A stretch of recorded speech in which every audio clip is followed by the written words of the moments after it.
Yo, what's happening, guys? Coming at you with another rapid fire question segment. This is going to be segment number 14. But first, my name is Johnathan Price, owner and operator of downforsoundshop.com and this YouTube channel, which is two of the fastest growing things in car audio. If you will, hit that subscribe button and enable notifications so you know every time we drop a video, and you'll get it sent to your inbox and you'll be able to check it out first. All right, so let's get into these questions. If you haven't seen this, this is a place where we go through the comments on our other videos and see where people are asking questions, and I personally come in here and attempt to answer them. Again, I don't know everything, but I try to share the knowledge that I do know. So starting off with Pittsburgh 412. Says, hey JP, I have a question. I purchased a Mechman 240 amp alternator from you and installed it. The serpentine belt now squeals a little bit, but only when I start the car. Would you recommend installing a smaller belt since the Mechman alternator has a little bit smaller pulley than the stock one, or let it go? I don't want to cause any problems with this. Yes, you need to put a 1 inch to 1.5 inches smaller belt on there, and it says that in the owner's manual. So y'all be sure, they don't put owner's manuals in these products for nothing. That information is there. But now you know. So yes, you need to put a shorter belt on there. And to do that, what you would do, say you have a Chevy truck like mine outside, which is just for example.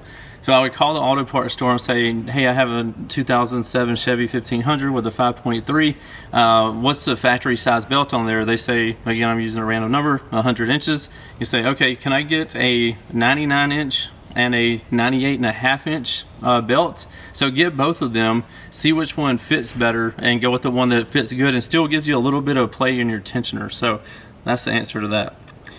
Moving on to the next one. What amplifier would you recommend for two SCAR VXF 12s, a JP 33 or 43, and what power setup would you recommend for your recommended amplifier? Currently stock on XS D3400 battery under the hood. I would do at least a JP33, but if it was me personally, I would probably do a JP43. And you need to do all your electrical upgrades, your output alternator, big 3, and you say you have a D3400 under the hood, keep that and add either a LTO 6.0 in the back or some sort of battery that's going to keep up with the power that you're consuming with that. That's a pretty beefy amplifier. And this question is for Harry Munyon. So hope that information has helped you. Up next is Flexin 500 rapid fire question. I currently have coaxial 6.5s in my front doors and a pair of 1 inch tweeters in the tweeter pods up top. They are factory wired through the 6.5s. Would there be any way to get a pair of DEFPONT Sylvesters in the doors and still be able to keep the tweeters wired the way they are? Or would I need to separate them to run them in different channels? You could run them together, but when you're trying to do, if I'm understanding your question correctly, you're trying to run the Sylvester and the tweeter on the same wire. If you are, and you would need to put a crossover in between the mid and the tweeter, because you don't want the tweeter trying to play the same frequency as the mid, right?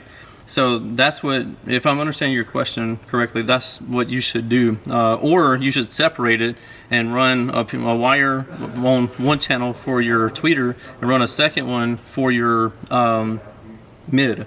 So that's the answer to your question right there. Up next, we have Lewis Garst, maybe. Hey JP, I have one SA V2 D2 and a JP8 amp for it, and I have a factory 240 amp alternator and an XS 22 amp hour battery with the 500 farad battery cap with the voltage at 14.2. Will that be enough for the 12, or do I need a bigger amp? I also have a JP84 4 channel for my mids and highs. Thank you for the feedback. I love your videos. So I would, with a JP8, you should be, if you have a factory 240 amp alternator, that's more than enough for a JP8 and a JP84. So if you have a big 3 done and that excess power battery, you're golden there. You should be good, no problems on that. So you don't need to do any extra upgrades. Up next is Eric Valencia, rapid fire question. I have a 99 through 02 extended cab Silverado with 2 JL Audio 12 TW3s rated at 400 watts RMS each in a ported box, and I want more bang. What would you recommend for under the seat given the limited space? I was thinking 4 DEFPONT's 8 inch subs. Thanks for the help. Yeah, doing 4/8 under the seat of a Chevy Silverado truck is very popular.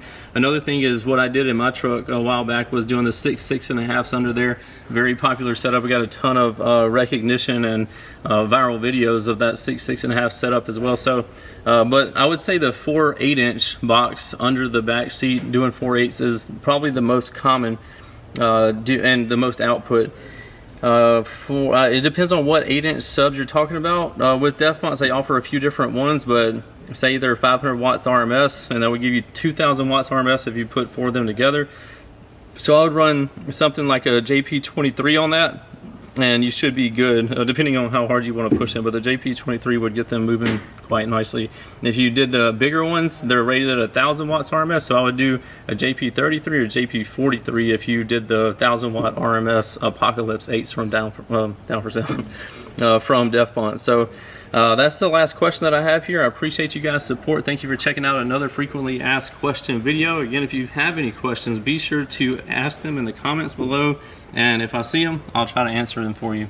Anyway, until next time, we'll see you later.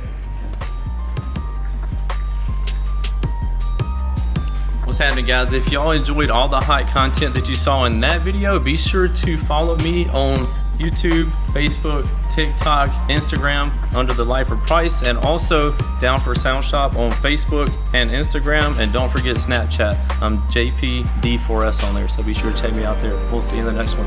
Later.